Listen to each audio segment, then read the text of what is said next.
All right, underway. Well, welcome everybody to this fortnight's update with Andrew and myself. So this fortnight we're going to cover off, I suppose, loosely share market part 2.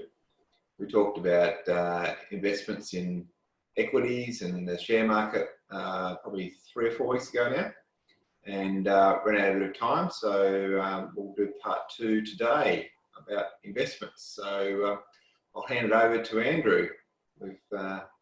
We're physically separating today. Andrew's working from home and I'm in the office. So.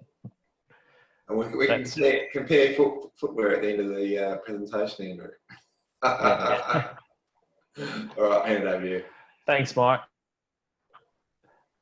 So today I just wanted to talk about the unpredictability of the market as well. And we looked at certain vehicles last time and how you can invest and so forth.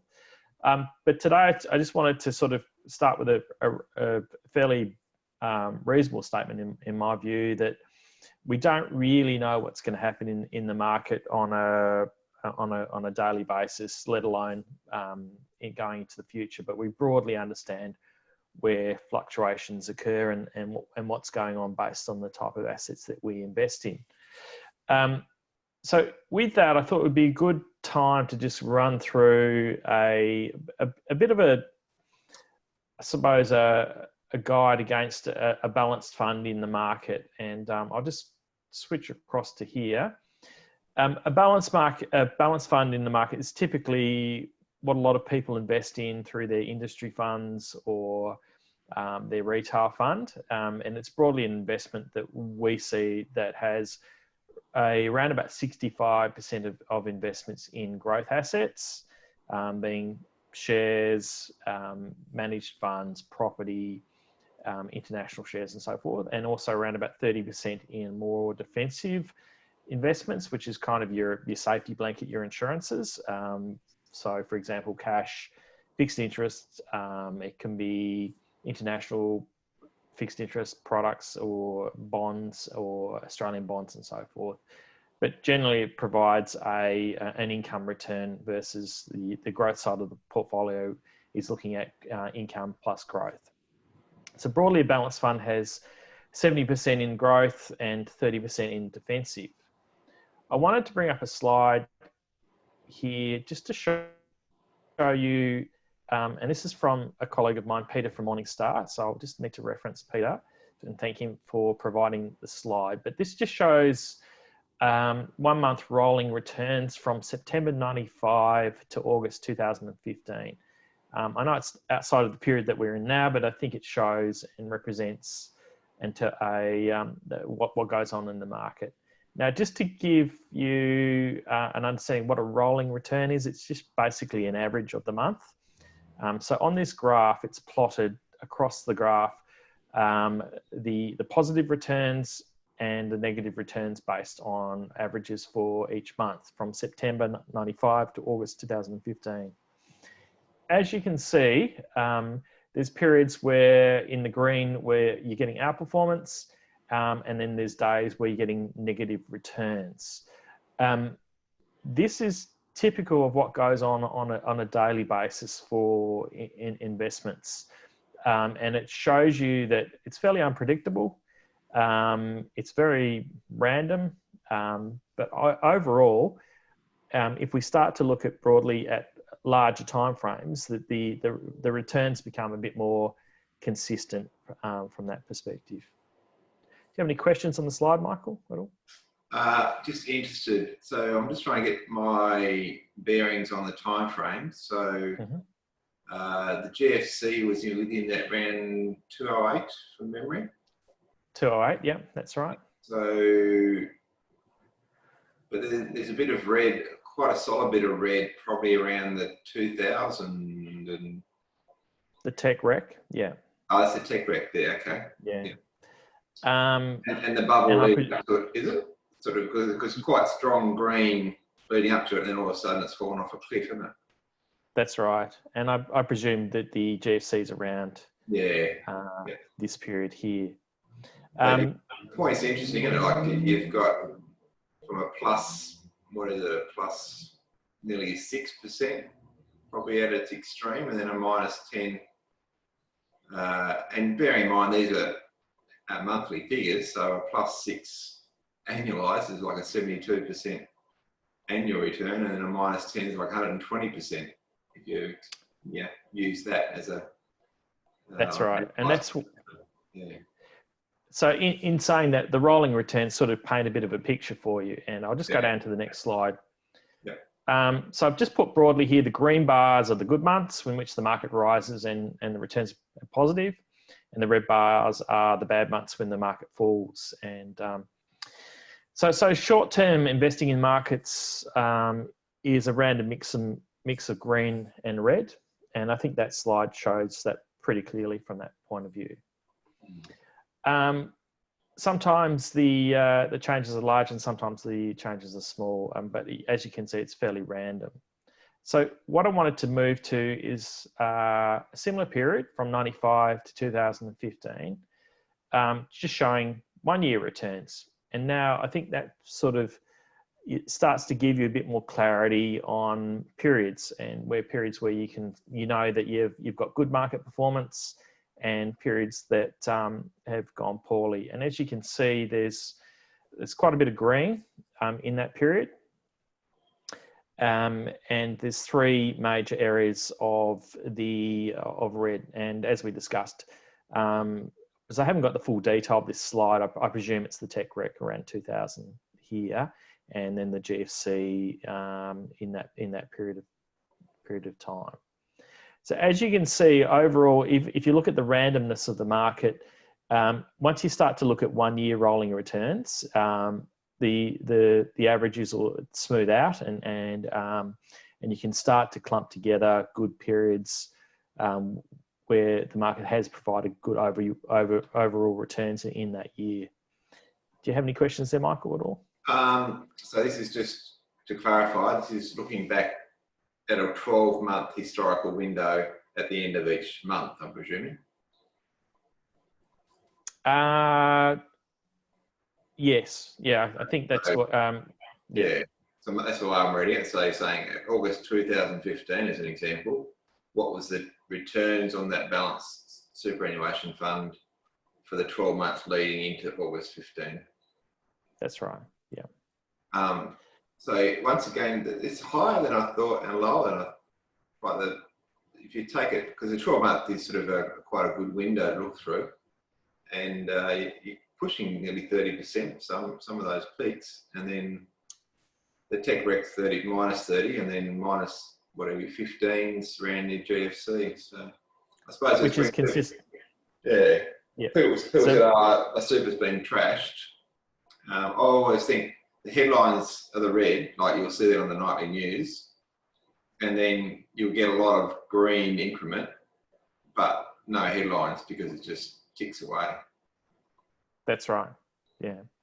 And as you can see, consistently wise, I can remember back during the GFC with a lot of clients that I was working with a business that were in a balanced type fund, and it was overall it was around about a 15% correction. So that's consistent with what I saw back then. So you can see in those slides, there's more green than red.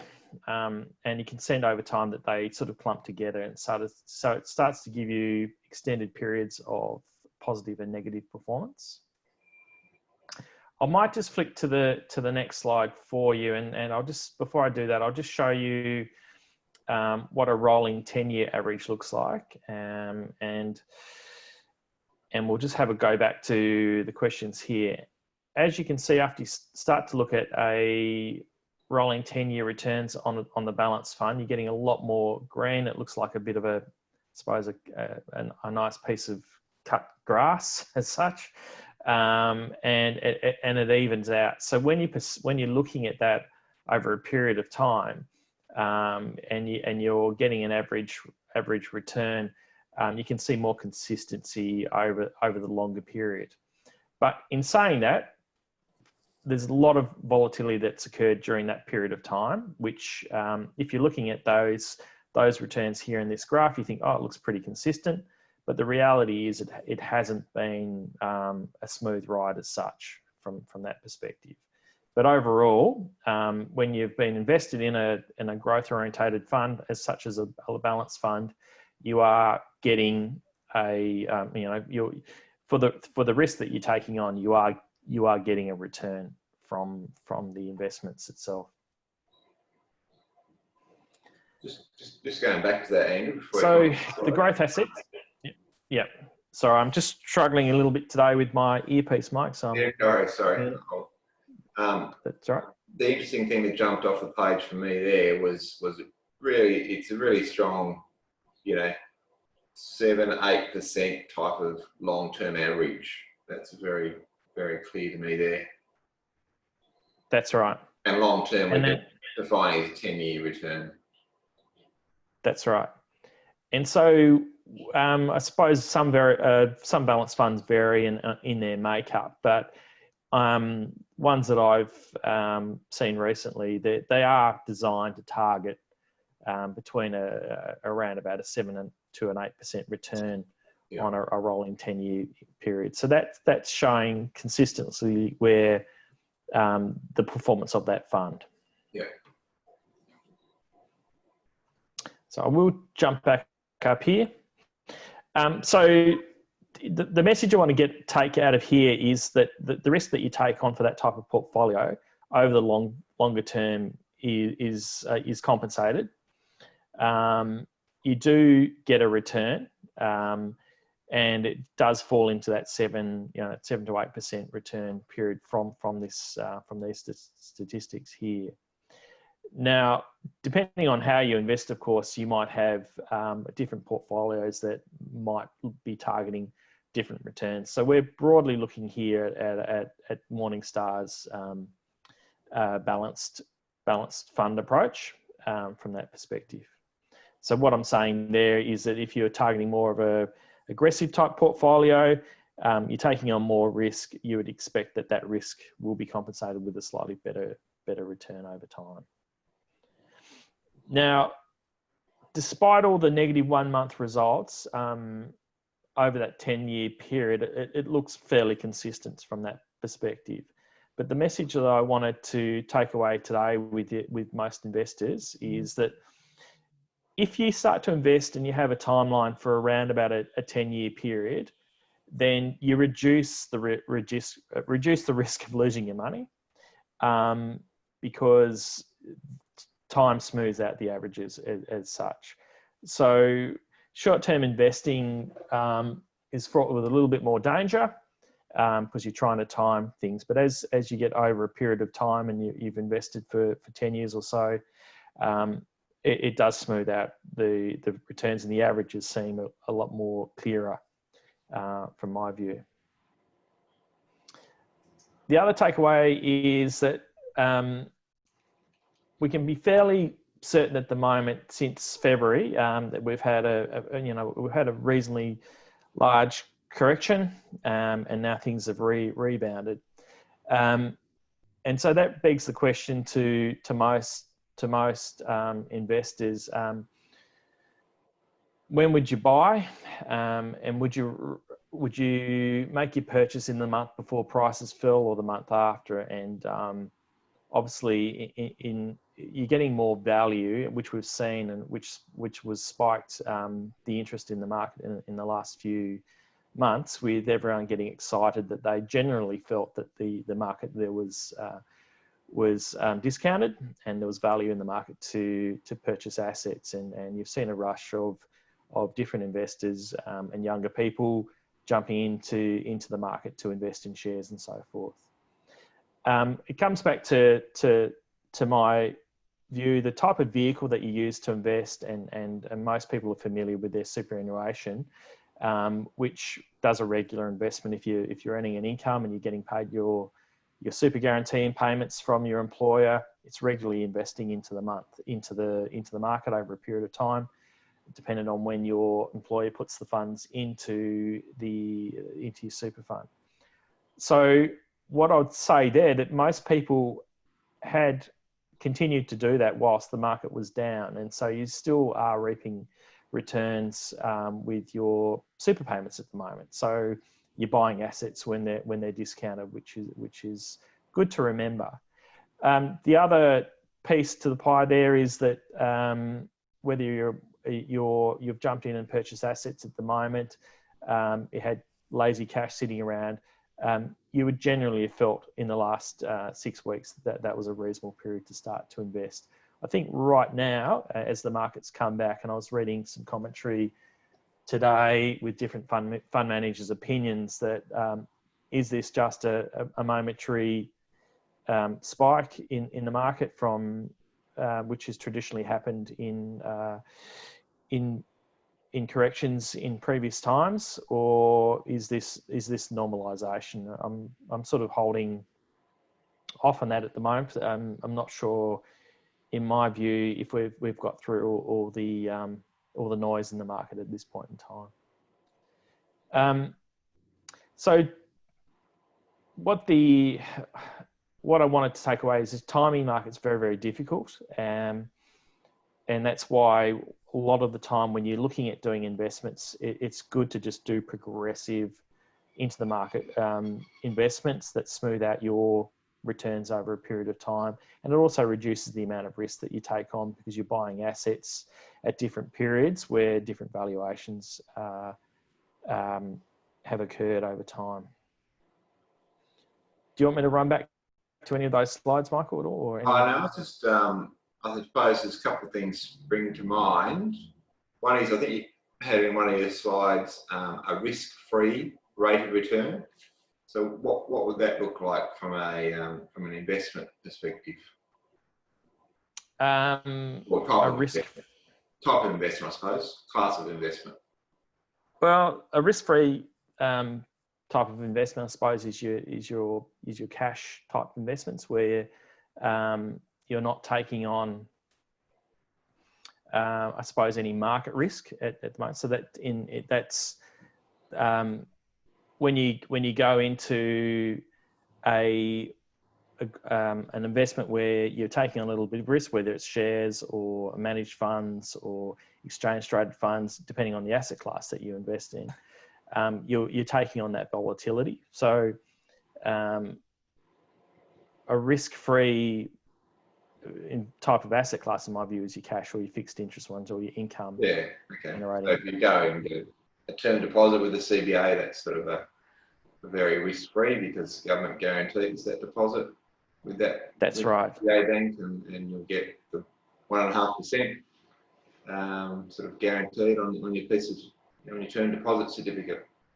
Yeah, and for some people that's quite acceptable, and they're comfortable with that, and that's in line with the amount of risk that they would like to take on. Yeah, and I think your point you make about taking the long-term view, so that's re-emphasised our philosophy that it's not timing the market. We don't try and pick the time that you need to go in. It's more about looking at the longer term, so it's the time you spend in the marketplace, and that then aligns with people's questions like, I don't know, might be saving a deposit for a house. Should I invest in some shares for the next 12, 18 months and try and make some money?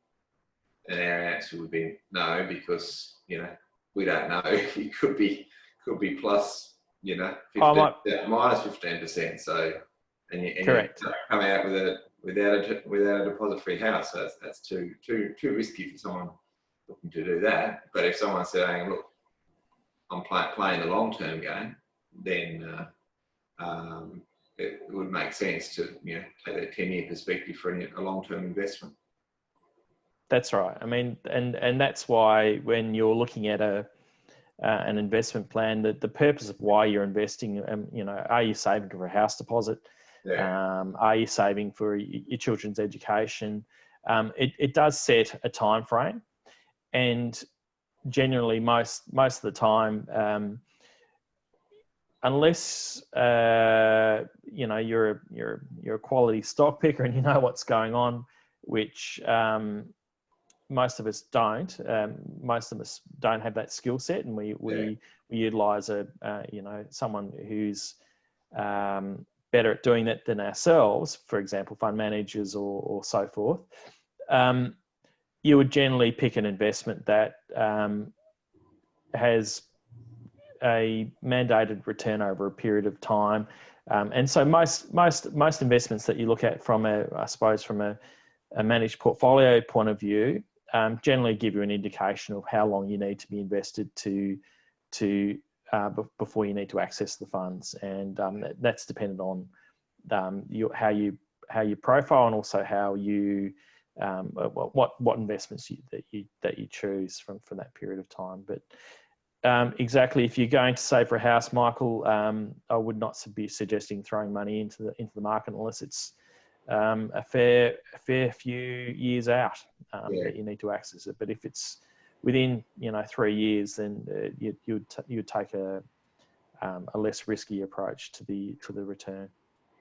And that sort of applies also looking at in the superannuation context, where you might have, say, I don't know, 25-year-old starting off their career and a superannuation balance, taking your 10-year time horizon, they've got another four lots of 10 years, another 40 years before they're going to have to access those funds.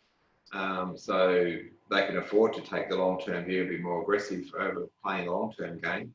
Whereas if I'm retiring, say, in the next 5 years, I don't want to have that volatility, so I might become more conservative and go with sort of more cash, less share type of scenario. So within reason. It's an easy discussion to have with a younger person. Time horizon's a lot longer, maybe 35 years to invest. Still earning an income. They can afford to ride out the market's ups and downs, and with that take on a slightly more aggressive approach. But as you're a retiree and you're approaching retirement, you better get a little bit conscious of the volatility and losing funds. So that's when, from my view, that's where you still need exposure in growth assets, and you still need to have a longer term view. But we tend to approach that in I suppose, typically we call it a bucket strategy, where you'll have short-term investments on a shorter time frame that you need to have access to. They're funds that you don't tend to have too much exposure to volatility or market risk, and then you would have a medium-term ones that are designed to feed the return into the short-term bucket for your cash and income needs, and then you'd have a longer-term time frame where you'd have an investment which is designed to provide more higher returns. It's probably a share-based or a growth-based focused asset allocation, but with the view that that's there to ride out the market over a similar period, maybe 10 years time frame. But with that, you tend to, when the market's going well, tend to scoop out the winnings, or the surplus out of that, and put that back into more of a conservative asset over time. So it's about managing the performance of your buckets over that period of time. So we do that with a lot of our retirees, and that goes down really, really well from a certainty point of view, because clients will know that they've got enough income there for the next 3 years, but they're also not missing out on some of the better returns, because they're still invested in a fairly growth orientated portfolio. So that still, I think, gives you the best of both worlds. Because if you think about retirement, retirement's about investing for a longer period of time. We don't sort of stop investing at age 65 and put money in the bank. We are investing for 20-25 year period as well. Sure. At that point in time. Yeah. I've got another question. So if I'm looking at that 10-year sort of balanced fund, everything sort of looks all green, that chart there. So my question would be, if I'm sort of So in my 40s, and I've got funds in with an industry fund, and it's just ticking along, and a balanced fund, everything's sort of okay, I suppose. Well, why would I then want to sort of approach someone like a financial advisor, like yourself or others, and say, what would look differently if you move away from an industry fund or just an average sort of approach? So if we strip that back a bit and we look at what an industry fund generally invests in, and there are some similarities. There's no doubt about it. And over the longer term, I think the outcomes are similar, and it comes back to that whole discussion around an index fund approach versus a more active or a more active and passive approach to investment. So overall, the outcomes, in my view, are very similar if you look at a rolling, 20-year period. But it's the short-term issues that I see are more important, because you might have things that you're wanting to do on a short-term basis. And so when a planner jumps in and starts working with you, they're starting to think about some of these assets that you've got in terms of your portfolio, and are they going to deliver the outcome for your income needs or your capital needs or your holiday needs or some of your lifestyle circumstances.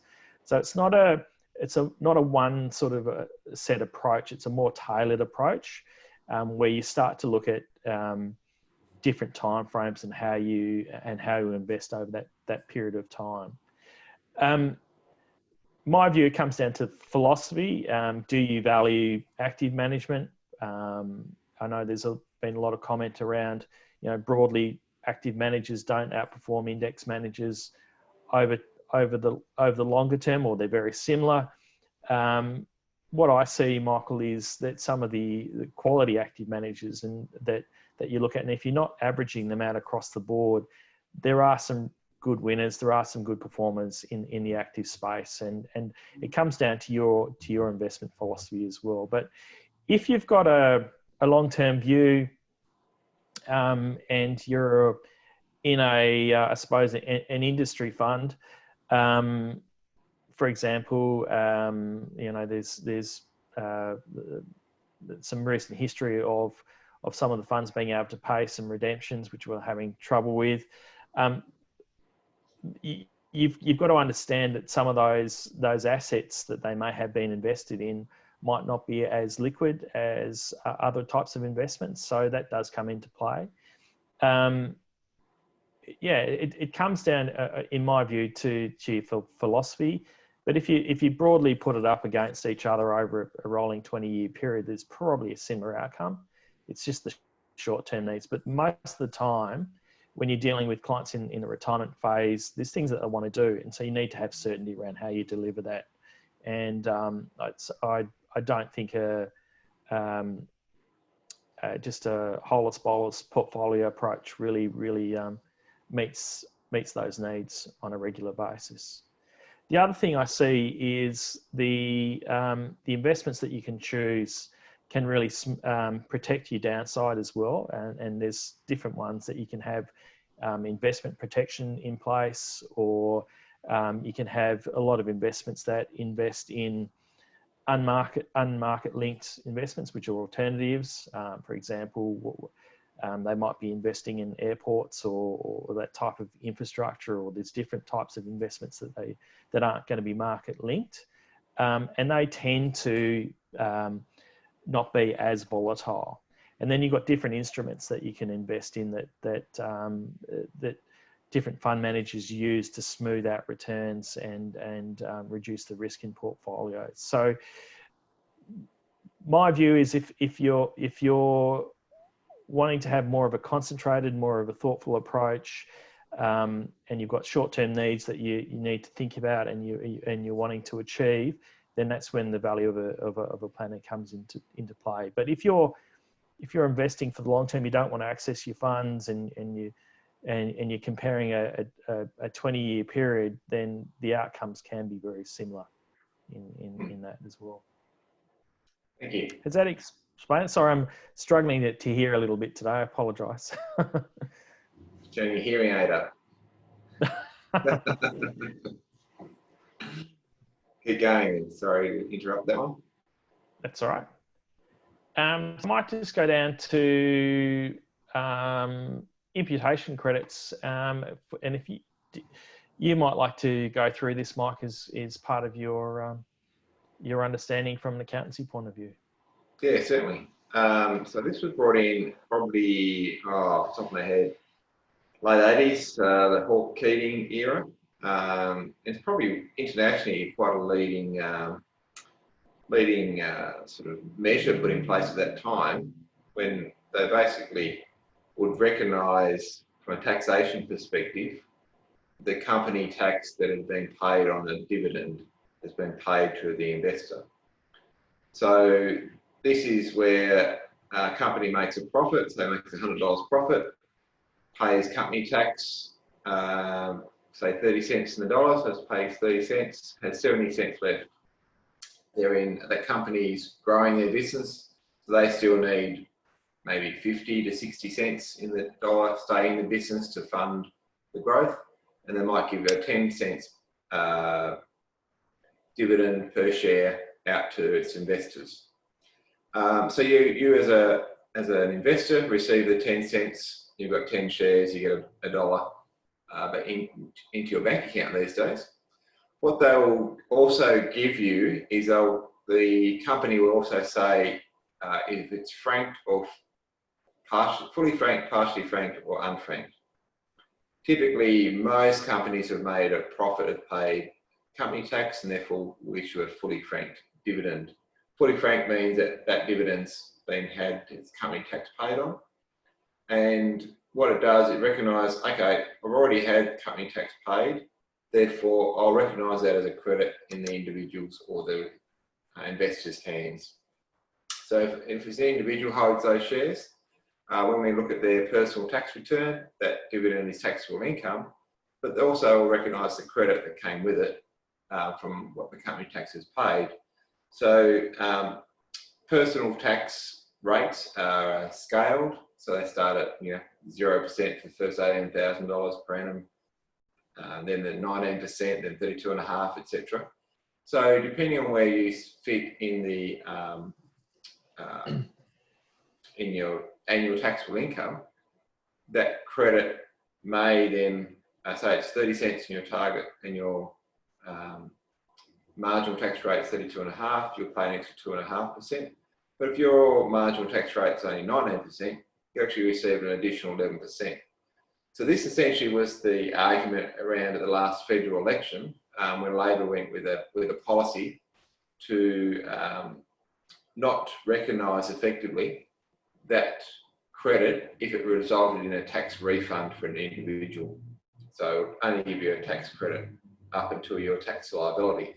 So this has been, this is coming into place, say, in 1987, so I've got 30 odd years of history, and it's been a legitimate tax planning strategy for a lot of retirees, where they might have built up investments in certain companies that pay good dividend, and Telstra and CBA tend to be the ones that people flock to. Solid companies that pay a good dividend, fully franked, and therefore they get the benefit as well as getting a tax refund from those fully franked dividends. And so that's probably why the debate just got quite strong, because I suppose a lot of these people either who have retired or about to retire had built up this sort of strategy over a number of years, and Labor were planning to change that availability. So imputation credits is a really powerful part of an investment strategy, in my view. Yeah, and especially they've become quite powerful, Michael, when you're in pension phase as well. Yeah. And so this is just a bit more about when it's in that investment. So it's not in the individual. This is more about superannuation funds. So they have a flat rate of tax, 15%. Companies, larger companies, listed companies, have a tax rate of 30%. So they get the credit of 30%, which goes towards their tax liability and therefore gives a better return to its members. So that sort of picks up in a superannuation context why it's beneficial. So it's an Australian-only system. I mean, I've tried to get my head around the American system, and it's just a nightmare to try and understand that. And essentially, before this came in Australia, there was a double taxation element where companies will get taxed, pay dividend, and the individual or the super fund will get taxed as well. As the notes point out, not all dividends have imputation credits. Most you see would. You do get some unfranked dividends paid out as well. And as the notes point out, if your marginal tax rate's quite low, then having that 30% credit come with tax with your dividends quite attractive. Yeah. And that's brings us to the end of our slides, and we've sort of done our time. So thank you for listening into this. Thanks, Andrew, for another excellent presentation. I like the charts that tell a great picture. Next one. Yeah, sorry. Oh, I was just going to say thanks to Peter from Morningstar for providing those, which is good. It's hard to say how much content you bring in and how much complexity you show. So I think those slides told the story as well. Yeah, no, thanks for that. So next fortnight we'll do one on property. That'll be the 1st of July, so that'll be a new financial year when we catch up again. And we'll just do a general property update. So we've sort of done a bit about equities or share investments and a balanced fund approach. Part of that balanced fund may be a property portfolio, both within superannuation through like an indirect investment through real estate trusts. And also Australia still has a great love for direct property investment, either with their own personal home or through investment properties held in their own names outside super. So it's sort of a topical issue, and post COVID or whatever period we're in now, property prices and building stimulus packages are quite topical at the moment. So tune in for that. Thanks, guys. No worries. Thanks, Michael.